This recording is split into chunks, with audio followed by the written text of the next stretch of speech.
Hello boys and girls!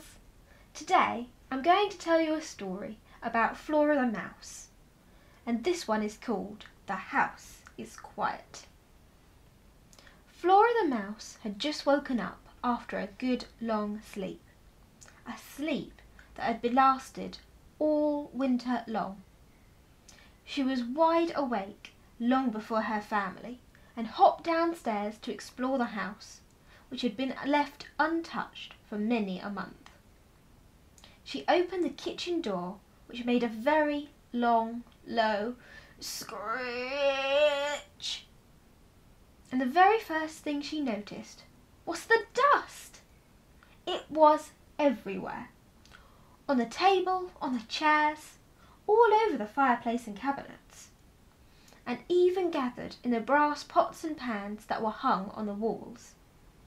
It was so thick that when she walked into the room, her feet made clear paw prints, just like Wellington boots do in freshly laid snow. Oh dear! Oh dear! How would Nellie be able to pour the tea? Thought little Flora. Nellie was the little serving mouse the family employed. She lived at the very top of the house and was often scolding Flora for getting things a mess. But not today. Today, thought Flora, Nellie would thank her. She would clean the kitchen of this dust, and Nellie would tell her she had been ever so helpful. Nevertheless, Flora was not too sure how to get rid of the dust.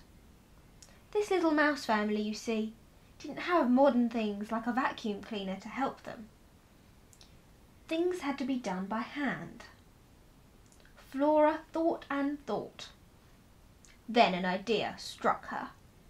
She went to the cupboard and took out 2 dust cloths and tied them onto her feet. All she had to do now was skate around the floor like an ice rink, and all the dust would be cleaned up. Back and forth she went, back and forth. Everything was going to plan, until she lost her balance and crashed into the cabinet. The cabinet shook, and all the dust that was on it fell right on top of Flora and the floor she had freshly cleaned. The room was just as dusty as it had been to begin with, except that the cabinet, which was now bright clean. But worse than that, Flora could hear footsteps above.